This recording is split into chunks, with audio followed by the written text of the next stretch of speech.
लाल सिंह चड्ढा एक ऐसा शख्स है जो अपने अंदर एक किस्म की तवक्को रखता है। आज हम लाल सिंह चड्ढा की कहानी फॉरेस्ट निगम फिल्म की तब्दीली के साथ दस्तयाब है। कहानी शुरू होता है। मिसाली चड्ढा को पंजाब के एक छोटे से कस्बे में दुनिया में लाया गया। वो पैदाइश से ही हकीकी और जहनी तौर पर बेइख्तियार है। ताहम लाला जी की माँ जो लाल सिंह के वालिद के इंतकाल के बाद अकेले 11 के लाल सिंह के साथ मामला कर रही है। वो उसे किसी से छोटा बच्चा नहीं समझती। लाल सिंह की मां को एक अच्छे स्कूल में लाल सिंह की तस्दीक कम ही मिलती है, इस हकीकत की रोशनी में कि हर स्कूल के सरबराह का कहना है कि लाल सिंह का IQ लेवल गैर मामूली तौर पर कम है। वो नाउरू बच्चों के साथ नहीं रह सकता।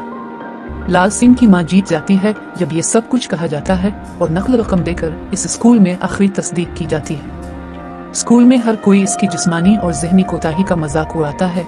ताहम लाल सिंह की मां आमतौर पर उसे हौसला देती हैं कि अब दूसरे लोगों के ताल्लुक से मुनफरिद नहीं है, अब दूसरों को बहुत अच्छा दे सकते हैं। एक दिन स्कूल में अटलांटिक मैट रेस होती है। लाल सिंह को इस दौड़ में हिस्सा लेने की जरूरत है, ताहम कोई भी इसे दिलचस्पी लेने की इजाजत नहीं देता। लाल सिंह के स्कूल का साथी गिरप्रीत सिंह इस रेस में हिस्सा ले रहा है, ताहम रेस के दौरान गिरबीर सिंह गिरकर जख्मी हो गया। इस वक्त लाल सिंह गिरप्रीत को ट्रैक के बीच से ले जाता है और गिरप्रीत को अपने कंधों पर मारता है और गिरप्रीत को रेस में सबसे ऊपर आने पर मजबूर करता है। इस दिन के बाद लाल सिंह स्कूल को एथलेटिक गेम्स खेलने का मौका फराहम किया जाता है।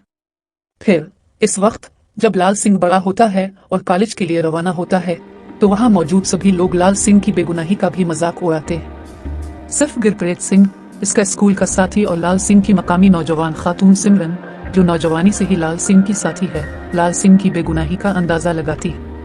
वो दिन स्कूल का आखिरी दिन है। स्कूल के खेलों के अजीम खिलाड़ियों को फौज में भर्ती करने की तजवीज है। लाल सिंह फौज में भर्ती होने पर रजामंदी जाहिर करता है। फिर एक बार फिर लाल सिंह का साथी गिरप्रीत, जो बहर ओकियानूस में हिस्सा लेता था क्योंकि इसके वालिद ने कहा था कि गिरप्रीत को बड़ा होकर फौज में भर्ती होना चाहिए, ताहम गिरप्रीत फौज में भर्ती नहीं होना चाहता था। अपने वालिद की तरह उसे मिठाई की दुकान का कारोबार करने की जरूरत थी, लेकिन अपने वालिद की वजह से गिरप्रीत सिंह को भी लाल सिंह के साथ फौज में भर्ती होने की जरूरत है। फिर लाल सिंह को नौजवानी से ही अपने दिल में सिमरन जीत की जरूरत थी। एक गुलकारा बनने की जरूरत है, इसलिए वो गुलकारा बनने के लिए मुंबई जाती है। इस दौरान हिंदुस्तान और पाकिस्तान के दरमियान तनाज़ा छिड़ जाता है। जंगजुओं में से हर एक को जंग से बाहर भेज दिया जाता है। खा कुछ भी हो, लाल सिंह और गिरप्रीत सिंह के लिए फौज में भर्ती होने की वजह से ये बुनियादी जंग थी। गिरप्रीत लाल सिंह से कहता है कि मैं इस जंग में बाल्टी को लात मारने नहीं जाता, मुझे यहाँ से जाना है और मिठाई की दुकान और केक का काम जारी रखना है। फिर इस मकाम पर एक धमाका होता है और उसके असर में बहुत से फौजी मारे जाते हैं और कुछ को नुकसान होता है। चाहे जैसा भी हो, लाल सिंह बम के असरात को बर्दाश्त करता है। दुश्मनों का मुकाबला करने के बजाय लाल सिंह अपने जख्मी साथियों को लेकर एक महफूज जगह पर ले जाता है। इसके तमाम नुकसानदेह साथी इसे ऐसा करने से रोकते हैं। वो कहते हैं कि हमें तनाज़ा में बाल्टी को लात मारने और तनाज़ा के मरकज से न उतारने की तालीम दी गई है, ताहम लाल सिंह इस पर तवज्जो नहीं देता और वो अपने नुकसान ज़दा साथियों को बचाता है। चाहे जैसा भी हो, वो अपने प्यारे जिंदगी भर के साथी गिरप्रीत सिंह को नहीं बचा सकता। इस लड़ाई में गिरप्रीत सिंह मारा गया। लाल सिंह को उनकी बेबाकी के लिए सदर की तरफ से परमवीर चक्र अवार्ड दिया गया है। फिलहाल लाल सिंह अपनी नाअहली की वजह से लोगों में जितना भी जाना जाता था, वो अपनी बेबाकी की वजह से ज्यादा मशहूर निकला। लाल सिंह इसी तरह बहर ओकियानूस का एक मुहज्जिब खिलाड़ी था।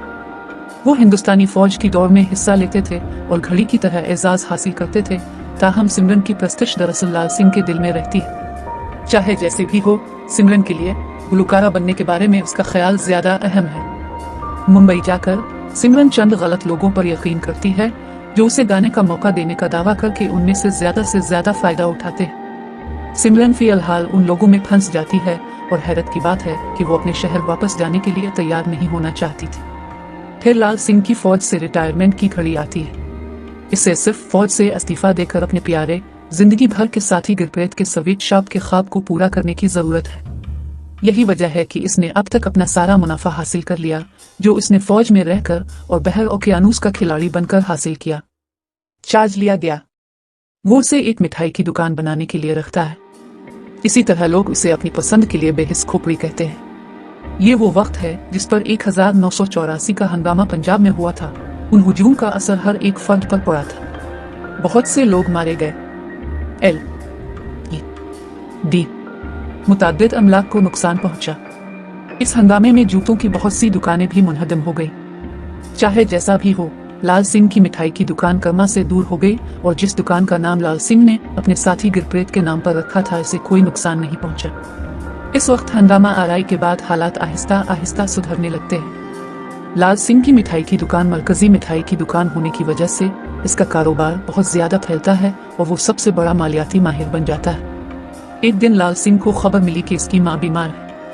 ये सुनकर लाल सिंह अपना स्कूलिंग कारोबार गुरप्रीत के वालिद को दे देता है और अपनी माँ के पास चला जाता है। लाल सिंह की माँ की नशोनुमा खतरनाक है और वो आखिरी है।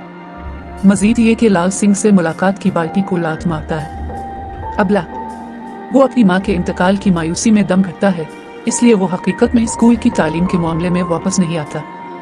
फिर इस वक्त एक दिन सिमरन, जो अपनी जिंदगी से थक चुकी है, वो आती है और ये सब खत्म करने की कोशिश करती है, ताहम वो अपने ढांचे से उछलने के बावजूद बर्दाश्त करती है। जब लाल सिंह को इससे वाकिफियत हुई तो वो सीमा के पास चला गया। वो सिमरन के साथ मामला करने लगता है। इस बहन को अपने साथ अपने घर ले जाओ आता है। इस दौरान लाल सिंह भी सिमरन के लिए अपनी अकीदत का इजहार करता है, ताहम सिमरन लाल सिंह को पसंद नहीं करती। एक सुबह जब लाल सिंह ने पाप किया, सिमरन लाल सिंह को रोशन किए बगैर अपनी माँ को छोड़कर चली गई। इस वक्त लाल सिंह लोगों में एक बहादुर लड़ाका, गैर मामूली मद्दे मुकाबिल और मौसर मालियाती माहिर के तौर पर जाना जाता है। अपनी बेबसी पर काबू पाने के लिए लाल सिंह अपने घर बार की जायदाद छोड़कर पूरे सैयारे में जाना शुरू कर देता है। लोग सबसे पहले लाल सिंह का मजाक उड़ाते हैं, इसके लिए कोई अहमियत नहीं रखते। चाहे जैसा भी हो, रफ्ता रफ्ता बहुत से लोग उसके बाद सारे सैयारे पर जाने के रिकॉर्ड में उसका साथ देना शुरू कर देते हैं। फिलहाल लाल सिंह नुमाया तौर पर ज्यादा मरूफ निकला है। उनके नाम एक आलमी रिकॉर्ड कायम है। लोग टीवी पेपर्स में इस पर बहस करने लगे। इस मौके पर जब सिमरन को लाल सिंह के रिकॉर्ड के बारे में पता चला, सिमरन ने लाल सिंह को एक खत भेजकर उसकी तारीफ की। लाल सिंह इस खत के जरिए सिमरन के साथ गवा जाता है। वहाँ लाल सिंह को पता चलता है कि सिमरन एक बच्चे की माँ बन गई है। उसने इस बच्चे का नाम लाल सिंह रखा। सिमरन लाल सिंह को बताती है कि ये बच्चा तुम्हारा और मेरा है। वो अपनी छोटी बच्ची को देखकर घर के करीब पहुंच गया। पूछता है कि क्या मेरा बच्चा मेरी तरह बेवकूफ नहीं है। सिमरन बताती है कि नहीं, वो गैर मामूली तौर पर शानदार है। इस वक्त सिमरन लाल सिंह को एक और हकीकत बताती है कि उसे भी इन्फेक्शन है, जिसके नतीजे में वो ज्यादा देर तक जिंदा नहीं रहेगी। इसलिए इसने लाल सिंह को खत लिखकर यहाँ बुलाया था। इस हकीकत के कुछ दिन बाद सिमरन इन्फेक्शन से गुजर जाती है और लाल सिंह अपनी छोटी लड़की को अपने साथ ले जाता है। फलासन ने अपनी पूरी जिंदगी लोगों से महज अहमकाना बातें सुनी थी, ताहम जब लाल सिंह अपनी छोटी बच्ची को देखता है तो वो इस हकीकत की रोशनी में खुश होता है कि इसका बच्चा पैदाइशी तौर पर इस जैसा ज़हनी और हकीकी तौर पर हफ्ता नहीं है, लेकिन पैदाइश से ही बहुत शानदार है।